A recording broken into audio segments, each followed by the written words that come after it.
Hi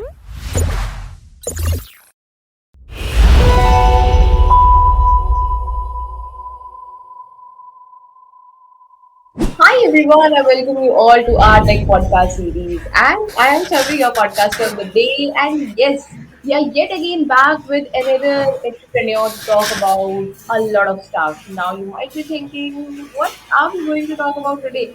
Now today's conversation will be something great and something that you were looking for. It's gonna be related to Web3, how technology has been transforming, and a lot of stuff. Now, for this conversation today, we have a very special guest with us. We have Satish with us, who is currently the co-founder at Fandora. With that note, I welcome you, Satish, in our today's podcast series. Thank you so much, Savi, and I think I'm really happy to be here today and be able to discuss my ideas with your audience. That's amazing. So, first of all, would love to know how you started your journey. And like, yes, we all know that Web3 is a space which is difficult to understand. So, how you stepped into this amazing domain? So I will start briefly with my background, Savi. I've been working for the last 23 years now, and I think my career again has been, it's been a multifaceted career that I got an opportunity to enjoy.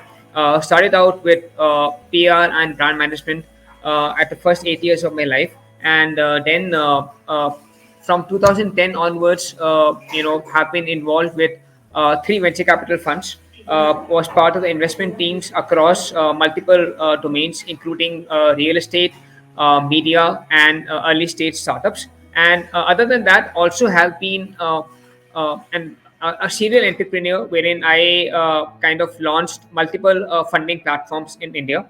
Indeed, I was the first one to bring crowdfunding in India way back in 2010 through a platform called Grow VC India.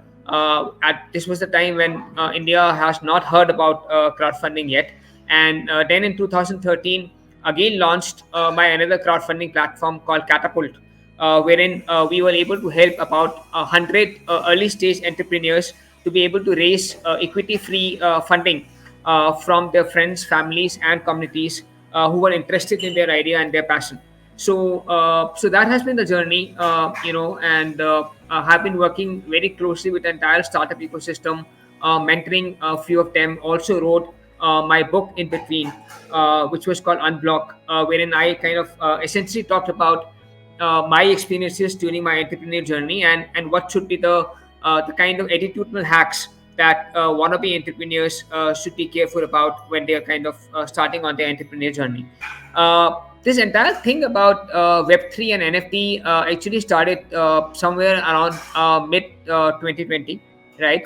I have always been interested in the creators economy and the creator space, right? Even when I was started out with crowdfunding and Catapult, one of the first focuses that we were trying to help indeed creative ventures and independent movie makers, right? So I think I was always interested in that space, but uh, in 2020, when the world was starting to shift to Web3 and NFTs, and I started to learn a little bit more deeper about it, understood that what could be the possibilities of NFTs enable creators have a better engagement with their fans, as well as be able to get a lot more support from the community. So I think that is what excited me onto this Web3 and NFT world, and that is how the whole journey of Fandora started out. That was really great, and I really loved it. And especially the part when you shared that you also wrote a book. So, can you put some insight? How was it, and what was the whole idea behind writing a book? Yeah, I think so. This was again in this peak of India's COVID era, right? And obviously, all of us were sitting at home and not going to our offices. So I thought, why don't I just use this time to kind of pen down my experiences about what is happening, what has been my experiences with respect to various, I would say, soft skills, right? So skills like the ability to trust someone, because as an entrepreneur, you really have to be vulnerable. You really have to trust a lot of people, right from your co-founders to your vendors to your potential investors, right? How to handle rejection, how to handle the whole element of fear, because all of us, when we are starting on our own, we always have a lot of fears at our back end, right, at the back of our mind. So I basically focused myself on these softer skills, softer attitude things that we need to be looking at. How to constantly motivate yourself, because when you are because entrepreneurship as such is a very lonely journey, right? And you do not you hardly have any more people who understand the kind of the passion of what you're building in the same way as you are, right? So I think that was my focus, and I kind of sat down and started to write down those 21 attitudinal hacks, which I thought were critical for anyone to know and just be aware of, when they're starting on their own journey. And I thought that this will help other people to maybe have a lead over where I had started this out, right? So it will give them some kind of a lead start. And that was the whole purpose of writing this book down. And I think it was an interesting kind of a cathartic experience for me also. I was able to pen down my experiences, pen down what I learned during the whole journey. And I think the book was also received very well amongst the entrepreneurial community. It is still available on Amazon. It's called Unblock, UNBLOC. And I think, yeah, so that was the whole journey all about.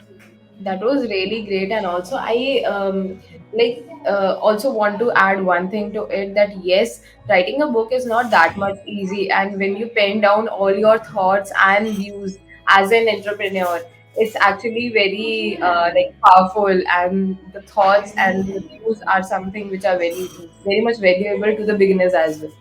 So, on that note, would love to know more about your thinking for the technology, because after this recession thing, everything has been disturbed. Everything, especially I would say Web3 market. The main companies of Web3 that we used to look up to, they are just going down. So, what's happening with that, and how to understand this market easily? So, Chavi, I think I would break that into two parts, right? So, essentially, uh, if we talk about blockchain as a base of Web three, and I think as a technology, the way blockchain has evolved, and the kind of unique strengths which blockchain today offers, be it in terms of immutability, be it in terms of maintaining authenticity of the data which is minted on it, be the decentralization part of it, right? All those things I think are a very very strong technology, which obviously would be making an impact across, I think, almost all industrial domains as we move forward, right? But what has happened is that this blockchain, the application on this blockchain got divided into two broad categories. So one category became the crypto category, right, which is where the bitcoins of the world and ethereums of the world essentially come. And this cryptocurrency kind of became a link to being used as a financial currency, right? And which is why it also became a tool of speculation in the market, right? Because most of these crypto coins, be it the Dogecoin, the Bitcoin, the USDT coins, or any other coins, I think there were very very few coins which had a stable underlying instrument to it, right? Most of these coins were literally just based on air or based on a bubble, because there was no underlying asset or underlying solid infrastructure behind them, and they were just kind of speculative instruments which were going around. So I think that market saw portions of its own greed, right? Because people thought that this could be a way to make easy money, and they continued to pump in money out there, and obviously it went hand in hand with few drivers and entrepreneurs who again saw it as an opportunity to mint money, and not look at following the compliances, or getting or following the regulations as such. And which is why I think it obviously blew out of proportion, right? But then the other part of blockchain, which is the Web3 technology as such, I think that is something which has garnered a lot of attention and will continue to grow in the coming years, both from a technology perspective, both from a capability perspective, as well as the perspective of the possible applications of those Web3, underlying technology. And uh, I mean, I think not just in the creative field, be it the logistics field, be it the manufacturing area, even be it the agriculture area. I think blockchain and Web3 will continue to make solid impact. Today, there are a lot of companies globally across multiple domains who have been able to understand blockchain, who have been able to put it to use in order to increase engagement, in order to increase operational efficiencies. And I think this is something which will continue to get stronger day by day. And I think this is one career which will definitely make a lot of impact. I think if you want to get into perspective, uh, if we were to go back in time machine, maybe in the year of early 2000s, right, when internet was just growing out, right, and I think most of us were still not sure of the potential of internet or the potential of web 2 as such. But today the whole world is driven by that internet, right? And I think all of us, all of our lives are so much kind of engrossed around our mobile screens. I think in the same manner, we are exactly at that stage when it comes to Web3, right? I think in next 5 years, Web3, Metaverse, all those applications will become the next big revolution or the next big impact of all our lives. And I think maybe 5 years down the line, maybe we will all only be meeting in a virtual metaverse of avatar, and not even meeting physically like this. So I think a lot is going to change, a lot is going to happen, and I think this is the right time for anyone to understand and to learn this technology, and maybe apply this technology to kind of build something which is sustainable and solid. When it comes to Web3 technologies, as you mentioned, that yes, it's gonna be the future, and we would surely be moving from Web 2 to Web 3 super soon in future, like down the line, you can say like 5 years or something. Now, in that case, there is one thing which comes, that why still we are not able to understand this technology? Is there anything that we are missing? We can have a comparison of India and foreign, no issues, but I need to understand that what's the thing which is stopping us, or what's the point that people are not understanding it. So even in internet, if you look at it, there is always a layer of underlying technology, right? And there's a layer of the consumers basically using that technology, right? So today, if I look at Facebook, right, I think Facebook has billion of people on the platform, right? But out of that billion, I think hardly 1% would actually understand the underlying technology behind that, because we are not interested in technology. We are interested in understanding that how that platform will be useful to us and will help us to either give out our messages or help us to connect with others, right? So in the same manner, I think uh, one, you'll be surprised to know that India actually has one of the highest and the most developed talent base for Web3, right? So there are almost, as per the last count, and as per the NASCOM report, there are almost 75 lakh Indians who are somewhat trained or are training into Web3 and blockchain technologies, right? So that is one thing. The second thing is, I think the way the blockchain applications are being developed and are being talked about, it will soon happen that people will again see the platforms. People will not have to worry about the underlying technologies. People will just go on and kind of keep on using those applications, irrespective of the fact whether the underlying technology has been a Web 2 technology or a Web 3 technology, right? They will only want to enjoy the benefits of it. So I think in that perspective, I think we are going strong. The technology is not lacking, but yes, the technology is something which is really growing very fast. And I think if internet took almost 5 to 7 years to grow to a certain stage, Web3, we are seeing all those developments kind of condensed in a period of just 1 to 2 years. Because, like, I mean, I'll give you my example, right? So when I'm building Fandora, and the way I thought about Fandora 6 months back, and the way I'm talking about Fandora today, it already seems outdated, right? So that is the way technology is really emerging out of it. That is why that is how applications are being built. The technology infrastructure is being built. So things are really moving very fast. So I think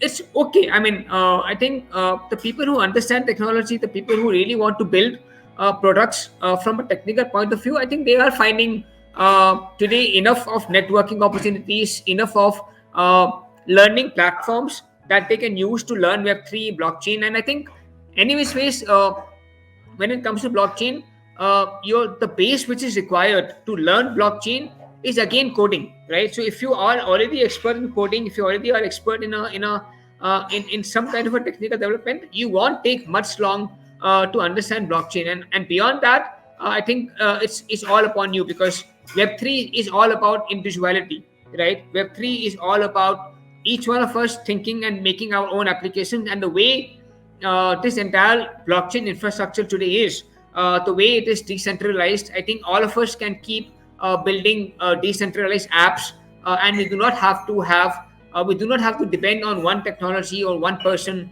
to help us deliver the application that we have in mind. So I think things are moving in the right direction, and I think over time we will be able to see the kind of adaptability of Web3 to the similar way the Web2 got adapted in the markets. That was very insightful and I loved it. And thank you so much, Satish, for putting up so many great points in this one podcast. And it was really great. And I'm pretty much sure the viewers are going to love it the most. With that note, thank you so much for joining in. And also I have put all the socials of Satish in the description below. You can have a look into it and do connect with him. And he is a very amazing mentor indeed. Thank you so much for having me here. Thank you so much, and we will see you again in our next podcast. Till then, see Sure. ya. Have a good day. Bye.